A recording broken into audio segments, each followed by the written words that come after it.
Hoje continuamos a nossa série Cultura do Reino. Essa série em que falamos a primeira semana sobre generosidade, depois sobre excelência, depois sobre esperança. E hoje é um assunto tão importante quanto os anteriores, que é o assunto da honra. A cultura do reino no requisito honra, ou na chave da honra, que está ativada nas nossas vidas pela palavra de Deus, com base nesse texto de Mateus 16, 19. Quando o Senhor Jesus nos diz à igreja, aos seus discípulos, aqueles que estavam diante dele naquele momento, se estendendo a todos nós hoje, eu lhe darei as chaves do reino dos céus. Esse é o texto base da nossa série, de nós estarmos entendendo que existem chaves do reino dos céus, que a palavra de Deus, que o Senhor Jesus nos entrega e que nós precisamos usar para abrir portas, para fechar portas. O Senhor Jesus descreve 2 vezes a palavra igreja e nas 2 vezes ele diz que a nossa incumbência é ligar na terra e ligar nos céus ou desligar na terra e desligar nos céus. Por isso, quando nós falamos de cultura do reino, nós estamos trabalhando como corpo de Cristo, como cidadãos do reino de Deus nessa terra, para ligar, estabelecer, instituir coisas que não estão presentes na nossa cultura, que vêm dos céus sobre nós, da presença de Deus sobre nós, mas também, entenda isso, preste atenção, o Senhor Deus te levanta e te posiciona, te instrui, te capacita para que você desligue, para que você interrompa, para que você realmente se posicione no sentido de interromper obras de trevas, de cultura que não vem de Deus, que esteja presente na tua alçada, na tua esfera de ação, na tua realidade. Então eu te digo de antemão, você tem um chamado para transformar a cultura do teu casamento, a cultura da educação dos teus filhos, a cultura da tua família, a cultura de dentro da tua casa, a cultura da tua sala de aula, a cultura da tua roda de amigos. Você tem chaves para transformar a cultura do teu ambiente de trabalho, da forma como se faz negócios, a cultura do teu bairro, a cultura da nossa nação. Nós hoje somos 50% de cristãos na nossa nação declaradamente evangélicos, ou seja, praticantes da palavra de Deus. Se formos ver o cristianismo, somos mais de 90%, mas aqueles que realmente semanalmente têm se envolvido já são mais de 50% dos brasileiros. Nós temos chaves nas nossas mãos e não podemos negligenciar o chamado de Deus para as nossas vidas. E uma dessas chaves tão poderosa nós vamos abordar hoje é a chave da honra.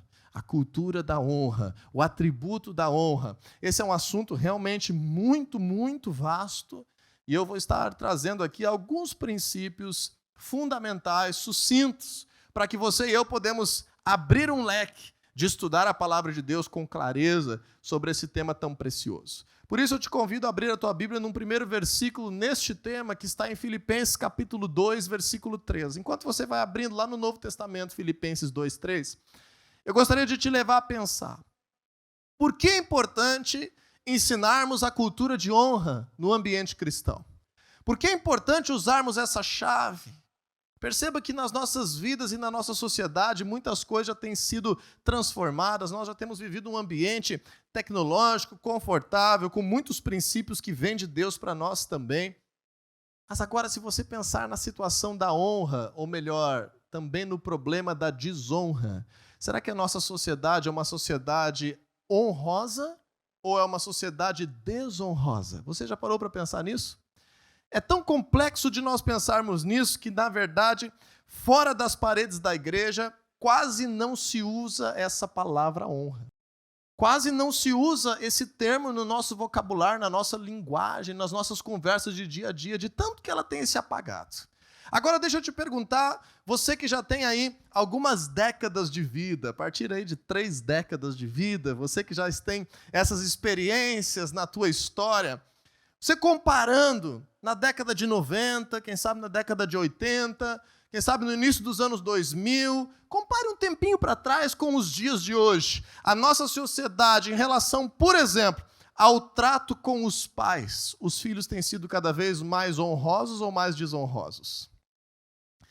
A nossa sociedade, por exemplo, com o trato com os professores, os alunos têm sido cada vez mais honrosos ou cada vez mais desonrosos? Com o trato dentro de casa, entre marido e mulher, temos tido cada vez mais honra ou cada vez mais desonra? Quando nós vamos para o ambiente de trabalho, no trato com os chefes, com os clientes, com aqueles que têm autoridade, nós temos crescido ou decrescido quando o tema é honra. Quando falamos de autoridades governamentais, polícia, exército, governantes eleitos, a nossa sociedade tem sido cada vez mais honrosa ou mais desrespeitosa, desonrosa, desaforada. Nós estamos imersos em uma cultura de desonra. E essa cultura de desonra não pode penetrar a tua casa. Você é um cristão. Essa cultura de desonra não pode ser pervasiva à forma como você enxerga a tua vida. Por isso, hoje, precisamos agarrar essa chave e usar ela em tudo aquilo que identificarmos que é necessário dentro da realidade que nós vivemos. A partir disso, vamos ler Filipenses 2:3, que diz assim: nada façam por ambição egoísta ou por vaidade, mas humildemente considerem os outros superiores a si mesmos. Veja como que a cultura do reino de Deus nos mexe, nos dói, nos fere um pouco quando nós falamos de generosidade, quando nós falamos de excelência, quando nós falamos de esperança e agora quando nós falamos de honra. Porque se quisermos mudar os ambientes, não temos que pensar em mudar o outro primeiro. Temos que pensar em mudar as nossas vidas primeiro.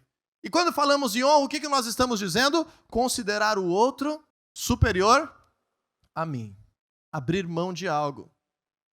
Diminuir um pouco a minha individualidade em prol da coletividade, em prol da família, em prol da cidade, em prol da empresa, em prol daquilo que Deus tem colocado como propósitos grandes, em prol do corpo de Cristo. A palavra de Deus nos ensina a honrarmos uns aos outros, que venhamos caminhar numa cultura de honra, em que em todas as relações nós venhamos ser honrosos, nós venhamos ser humildes, nós venhamos ser pessoas que consideram o outro. E aí está já de cara a definição que nós precisamos trazer. O que é honra?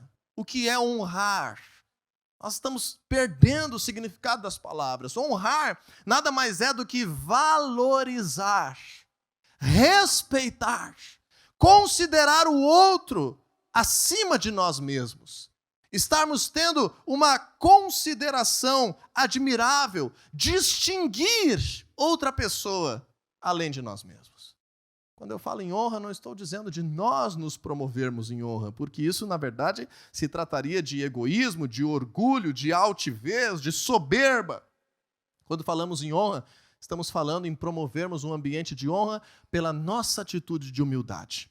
E mesmo que a palavra de Deus declare que devemos ter essa cultura de honra uns aos outros, existem alguns sinais na Bíblia que demonstram que, especialmente as autoridades, requerem uma atitude mais veemente de honra da nossa parte.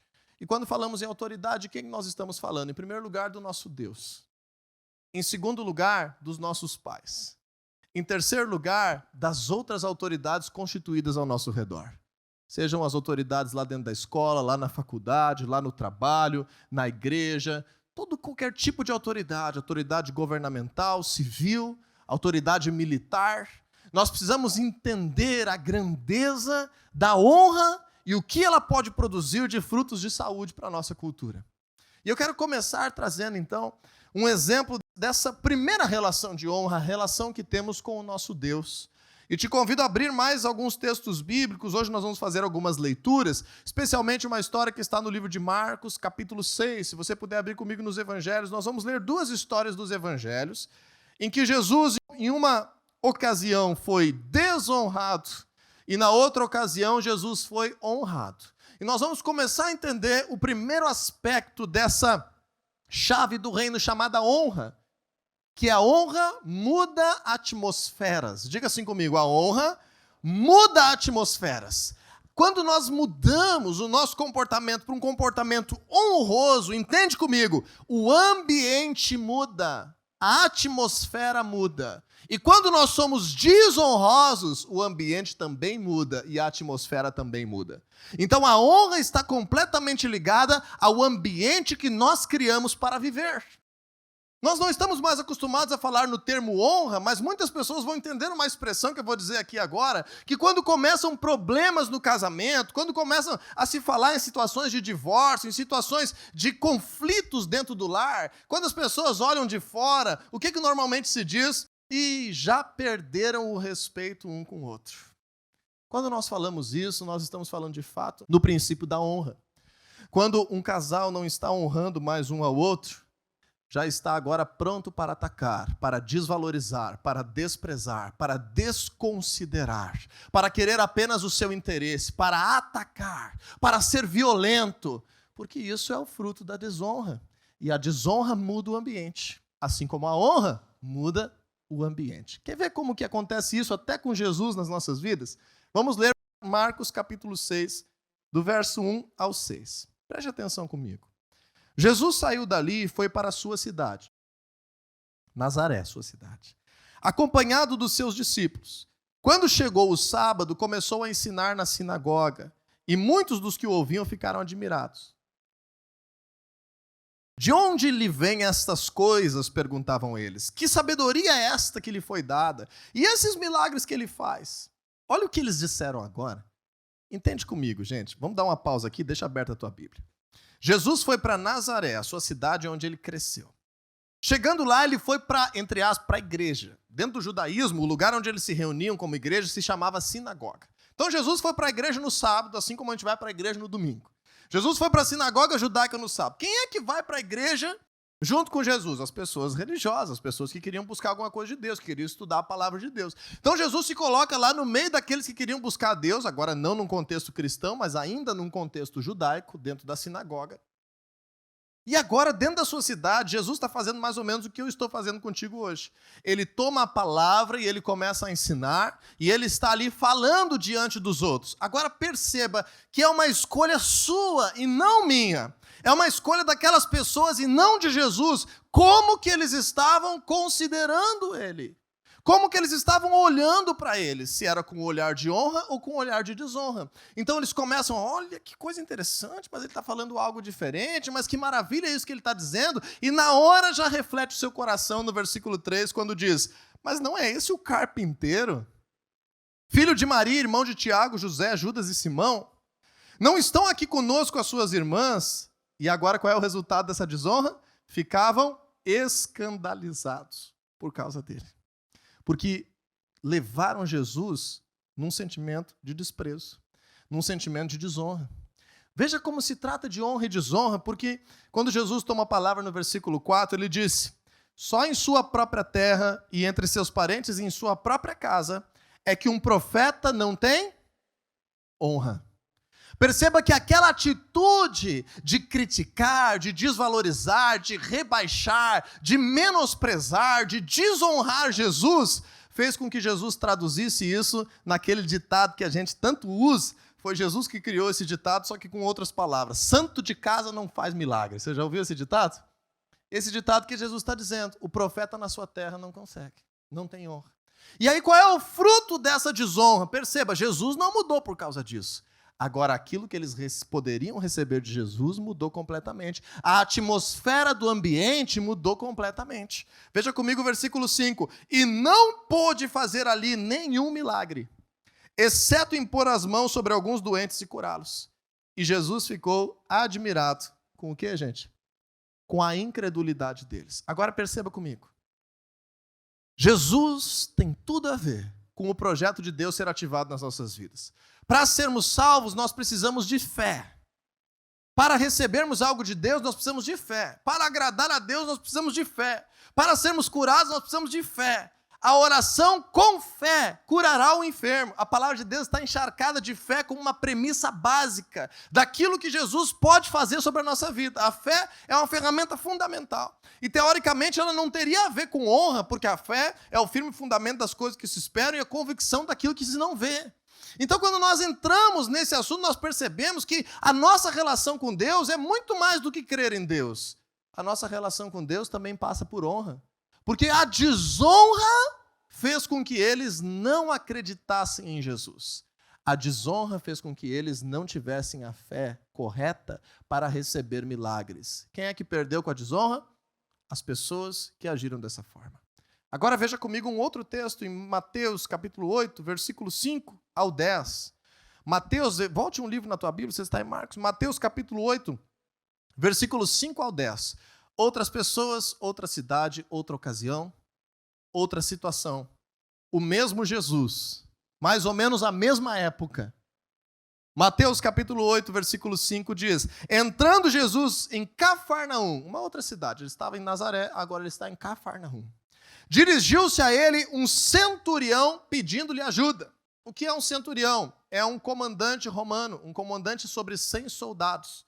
É um chefe de soldados, é um chefe militar, é um encarregado de um grupo de 100 soldados, que eram espalhados em tantas cidades do Império Romano para trazer ali a presença do exército, a ordem, a paz e a segurança. Aquele comandante militar romano chega diante de Jesus pedindo-lhe ajuda. Veja a diferença agora da honra para a desonra. Ele sendo um comandante militar romano, os romanos governando sobre os judeus, ele poderia dizer: Jesus, agora vai lá na minha casa. Jesus, agora vem cá, eu estou te levando agora. Mas olha como é que ele trata o Senhor Jesus, no versículo 6, ele disse: Senhor. Do que ele chama Jesus? Senhor. Olha a diferença. Não chamou de carpinteiro, não chamou do irmão do Tiago, ele chamou Jesus de Senhor. O meu servo está em casa, paralítico e em terrível sofrimento. De novo, milagres estavam em jogo. A fé estava em jogo. O mesmo Jesus estava diante dele. Jesus lhe disse: eu irei curá-lo. Olha a diferença da atitude de Jesus. Mas o mais impressionante é o versículo 8. Respondeu o centurião: Senhor, veja a honra por trás disso. Veja a dignidade, a exaltação, o respeito, a consideração. Não mereço receber-te debaixo do meu teto. Mas dize apenas uma palavra e o meu servo será curado. Pois eu também sou homem sujeito à autoridade, com soldados sob o meu comando. Eu digo a um, vai, ele vai, a outro, venha, e ele vem. Digo ao meu servo, faça isto, e ele faz. Agora, lembra que Jesus ficou admirado lá em Nazaré? Você lembra? Ficou admirado com o quê? Com a incredulidade deles. Agora veja comigo o versículo 10. Ao ouvir isso, Jesus admirou-se. Mas admirou-se com o quê? E disse aos que seguiam: digo-lhes a verdade, não encontrei em Israel ninguém com tamanha fé. Veja como a desonra gerou uma atmosfera de incredulidade. E agora a honra a Jesus gerou uma atmosfera de fé. Então no versículo 13 diz assim: então Jesus disse ao centurião: vá, como você creu, assim lhe acontecerá. E na mesma hora o seu servo foi curado. Aquele homem ativou a primeira narrativa bíblica de uma cura à distância, em que Jesus curou um enfermo sem encostar nele, por causa da honra e da atmosfera de fé e milagres que aquele ambiente causou. Consegue entender a grandeza disso, gente? Agora entenda que com Jesus a nossa honra libera fé e milagres, mas a nossa honra libera outras coisas com outras pessoas. E a nossa desonra também bloqueia outras coisas para com outras pessoas. Então, se você puder tomar nota aí nas tuas anotações, eu não vou ter tempo de esperar você abrir na tua Bíblia, mas Provérbios capítulo 3, versículos 9 e 10, a gente só projeta rapidinho, diz para que nós venhamos honrar ao Senhor, nosso Deus, com os nossos recursos, com as nossas finanças. E quando nós honramos o Senhor com as nossas finanças, a Bíblia promete que Ele liberará prosperidade, abundância de recursos sobre os nossos celeiros, sobre as nossas casas, sobre o fruto do nosso trabalho. Então agora eu te pergunto, se eu honro a Deus com as minhas finanças e vem bênção de prosperidade, no momento que eu escolho desonrar a Deus por meio da minha vida financeira, o que eu devo esperar colher? Eu posso orar por prosperidade se eu estou desonrando a Deus? Eu posso orar por milagre se Jesus no meu coração não é Senhor da minha vida, é mais um? Não. Agora perceba outros atributos bíblicos. Anote aí, Êxodo 20, 12. Êxodo 20, 12, a palavra de Deus declara um dos 10 mandamentos, que é o mandamento que é acompanhado de uma promessa. Quando ele diz, honra teu pai e tua mãe, a fim de que tenhas vida longa nessa terra que o Senhor teu Deus te dá. Olha, um mandamento com promessa é um mandamento ligado à honra. Quando nós honramos os nossos pais, quando nós honramos aqueles que nos geraram, e aqui eu posso colocar os pais naturais, os pais espirituais, os patriarcas da família, os avós, aqueles que carregam a nossa história. Quando nós honramos as autoridades, pessoas que nos geram, o que a Bíblia está prometendo? Vida longa. Vida longa. Uma terra que o Senhor te dá. Uma vida abundante sobre ti. E agora se eu te perguntar, e quando eu desonro os pais? E quando eu desonro as pessoas que me geraram? O que eu devo esperar? Uma atmosfera diferente. Por isso nós estamos entendendo que a honra é um princípio espiritual. A honra é uma atitude que nós carregamos em tudo aquilo que nós fazemos que reflete em coisas espirituais. E quanto aos governantes? E quanto às autoridades civis, às autoridades em geral? Por exemplo, Romanos 13, 7, 1 Pedro 2, 17, a palavra de Deus nos ensina a honrarmos os reis, os governantes, as autoridades. Mas especialmente em Romanos 13, 3, nesse contexto de submissão às autoridades e de honra aos governos e àqueles que estão sobre nós, a Bíblia diz que nós, se fizermos o bem, seremos louvados, nós seremos reconhecidos. Nós seremos colocados numa posição de destaque, quando nós, por exemplo, temos uma atitude cidadã honrosa. Então eu te digo, se você é honroso como cidadão, você tem crédito em qualquer banco. Você tem cabeça erguida onde você passar. Se você é honroso como cidadão, você pode chegar perto da polícia sem medo nenhum que algo vai acontecer contigo. Se você é um cidadão honroso, você pode esperar, você pode ter a convicção de que bênção vai ser liberado sobre o teu trabalho, sobre tudo aquilo que você fizer. Quando nós entendemos o princípio de honra, agora eu quero que você transfira isso, a honra para dentro do teu casamento, a honra para com os teus pais, a honra para com o teu cônjuge, a honra nas tuas relações de amizade, a honra dentro da tua casa, a honra lá no teu trabalho, a honra na igreja, a honra dentro da célula, a honra em tudo aquilo que nós fizermos muda as atmosferas. Ouso te dizer que você pode salvar o teu casamento por uma atitude honrosa a partir de agora. Você pode mudar o chamado de Deus na tua vida nesse momento e ativar algo novo por uma atitude honrosa na tua célula, por uma atitude honrosa perante a palavra de Deus. Você pode mudar coisas que estão te fazendo mal, situações que você se sente reprimido, desqualificado, realmente coisas que não estão fazendo sentido numa colheita natural na tua vida, podem ser resultado de falta de honra. Quando nós entendemos, então, que a honra muda atmosferas, eu preciso te falar uma segunda verdade sobre honra, de tantas coisas que nós poderíamos escolher e falar aqui. Que a honra requer coerência. Entenda isso comigo. A honra requer coerência. A honra facilmente pode recair na valeta, no abismo da hipocrisia.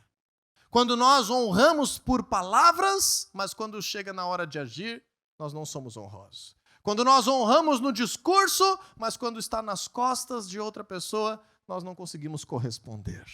A honra requer coerência. Veja comigo um texto bíblico em Mateus, capítulo 7, versículo 21. Se você tem a tua Bíblia aí, Mateus 7, 21, Jesus nos fala algo que até dá um conflito na teologia da graça um pouquinho. Até dá um conflito um pouquinho naquilo que nós percebemos como sendo suficiente para a nossa salvação. Quem crer em Jesus será salvo. Quem declarar que Jesus é Senhor de sua vida e crer que Ele ressuscitou dos mortos, Romanos 10, 9 e 10, será salvo. Mas agora, será que essa salvação é só de boca? Será que esse crer em Jesus, será que essa nossa fé é só cantar na igreja aos domingos? Será que só de boca nós estamos honrando de fato o nosso Deus e todas as outras circunstâncias? Jesus diz assim: nem todo aquele que me diz Senhor, Senhor, entrará no reino dos céus, mas apenas aquele que faz a vontade do meu Pai que está nos céus. Aqui nós conectamos a nossa fé com a honra que precede ela, com a honra que depois sucede ela. Nós conectamos agora a nossa fé a estarmos de fato sendo coerentes, que aquilo que nós falamos seja aquilo que nós fazemos. Que as nossas palavras e a nossa linguagem reflitam no nosso comportamento, nas nossas atitudes, naquilo que nós nos envolvemos e agimos. Deus, inclusive, condenou o seu próprio povo. Deus condenou o próprio povo de Israel por meio do profeta Isaías. Em Isaías 29:13, Deus disse assim: esse povo me honra com os seus lábios, mas seu coração está longe de mim. Veja que interessante. O Senhor Deus advertindo o seu próprio povo: me honra com os seus lábios, com coisas que os homens lhe ensinaram, mas o seu coração está longe de mim. E aí nós podemos refletir que toda atitude de honra requer coerência. E quando nós falamos em coerência, quando nós falamos em atitudes de honra, o que vem na tua mente? A minha mente vem respeito, a minha mente vem dar a preferência ao outro, a minha mente vem nós querermos servir, a minha mente vem a nossa presença, a nossa pontualidade, o valor que nós damos, o quanto nós investimos, a obediência às nossas autoridades. Tudo isso são atributos de honra.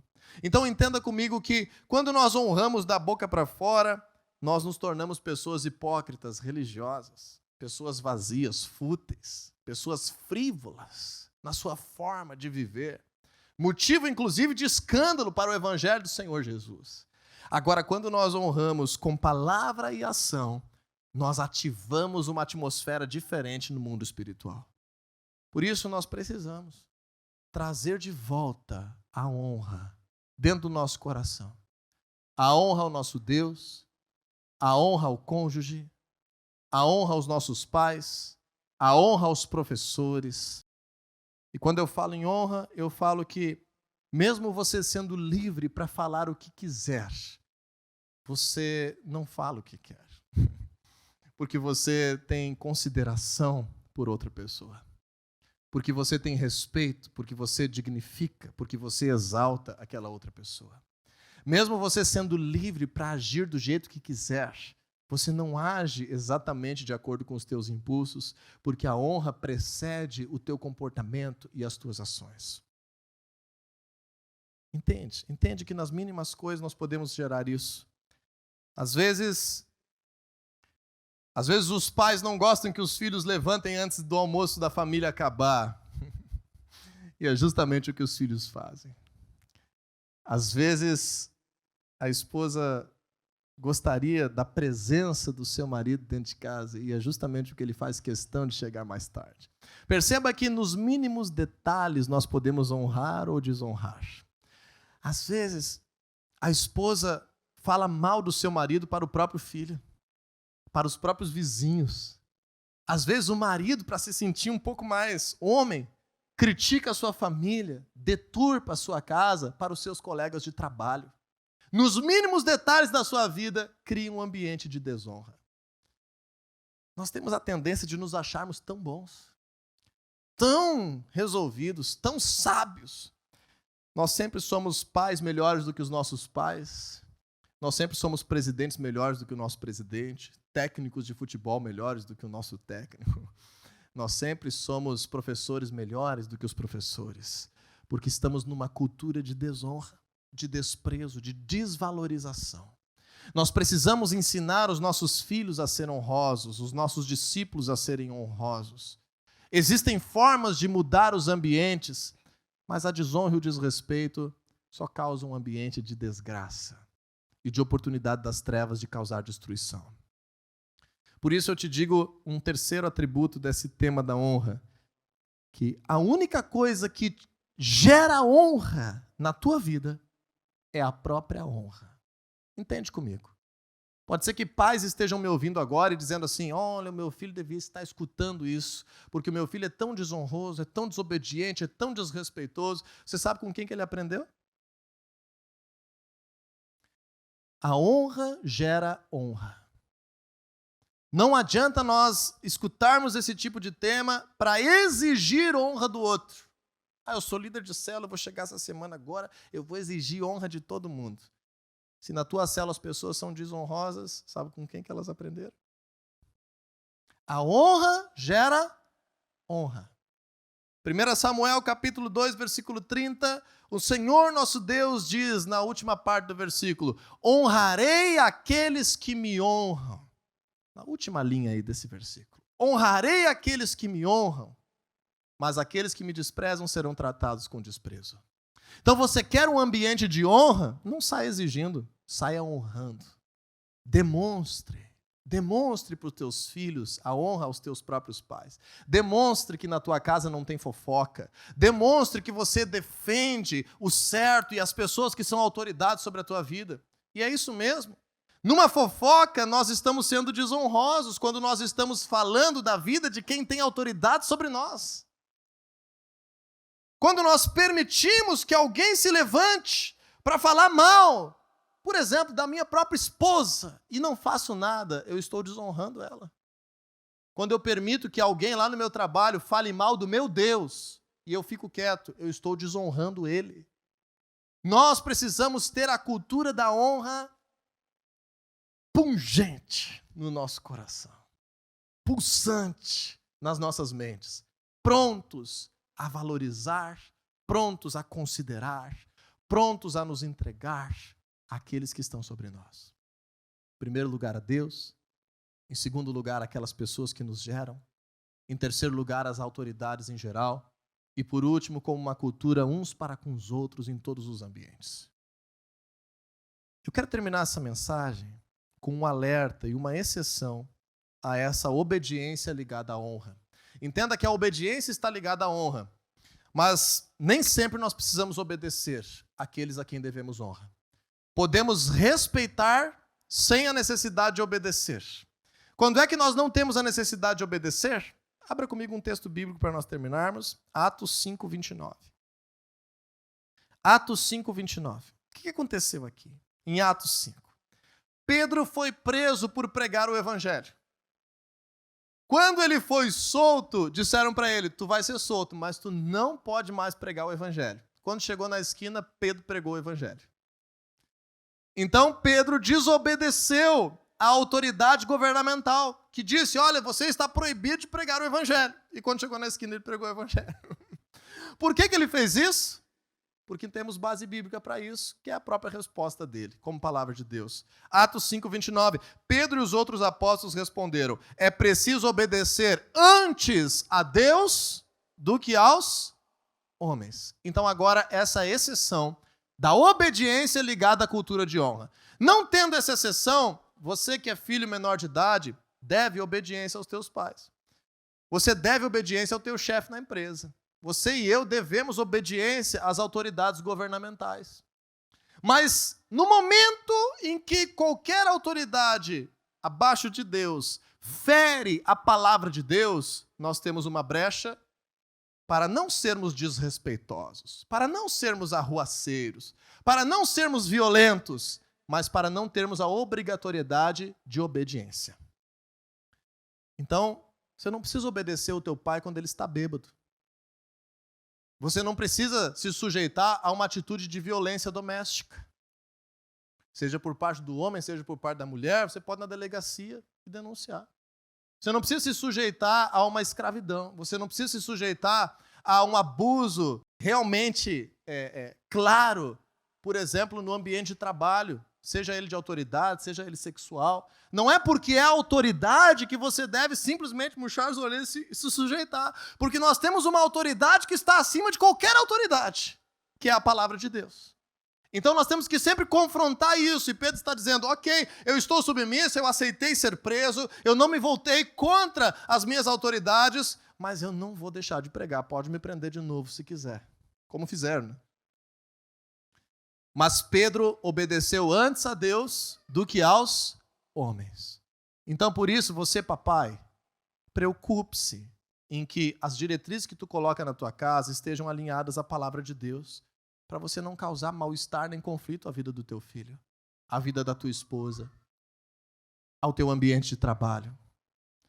A honra a Deus vem antes da honra a qualquer outro tipo de autoridade, sistema, ou pessoa, ou instituição. Tirando isso, nós precisamos mudar este mundo e causar a cultura do reino com uma cultura de honra. Lembre o que eu estou te dizendo. A tua presença gera honra. O teu compromisso gera honra. A tua pontualidade reflete honra. A tua posição reflete honra. A tua atenção, os teus ouvidos refletem honra. Graças a Deus nós temos sido uma igreja honrosa. Graças a Deus temos construído tantos atributos tão lindos da palavra de Deus aqui neste lugar. O que eu estou te dizendo, não ache que isso é um atributo exclusivo do ambiente de culto. Leve a cultura de honra para dentro da tua casa. Leve a cultura de honra para dentro do teu trabalho. Leve a cultura do reino por onde você for. É tão triste quando a gente vai numa igreja, as pessoas desprezam as autoridades. Uma vez eu fui junto com o apóstolo Ricardo num lugar ministrar. O cara assim, chegou assim para receber o apóstolo Ricardo e disse, e aí, meu? Fiquei olhando para ele. E aí, meu? Cara, cadê a honra do teu comportamento? Cadê o teu princípio de educação? Eu não sei você, mas eu chamo os mais velhos de senhor. Você não é obrigado a fazer isso. Mas eu me sinto no dever. Eu tenho uma cultura da minha casa, desse vocabulário. Então, de acordo com o teu vocabulário, com a tua cultura, não despreze. Não despreze. Não despreze ninguém. Especialmente as autoridades, venhamos carregar uma cultura de honra.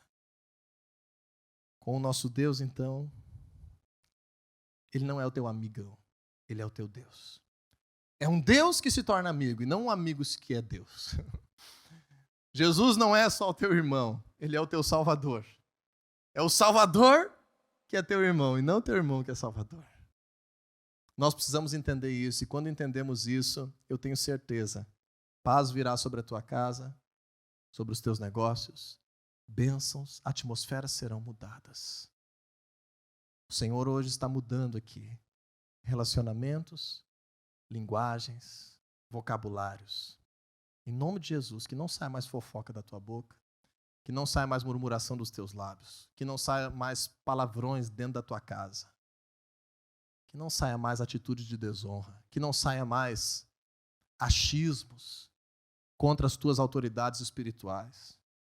Esse negócio da gente brincar um pouquinho com a sogra é uma coisa legal na nossa cultura, uma piadinha de vez em quando, a gente dá uma risada, mas que seja apenas quando é algo informal e de lazer. Não aceite falarem mal da mãe do teu cônjuge. Não aceite desprezarem os teus pais, a tua esposa, o teu marido. Não aceite falarem mal do teu pastor, do teu líder de célula, dos teus governantes. Nós nos posicionamos contra aquilo que fere a palavra de Deus, isso sim, mas não contra os indivíduos que têm autoridade sobre as nossas vidas. Uma cultura de honra muda atmosferas, uma cultura de honra é refletida em atitudes e uma cultura de honra gera honra. Você será honrado. Você será exaltado. O Senhor te colocará em lugares altos por uma cultura de honra.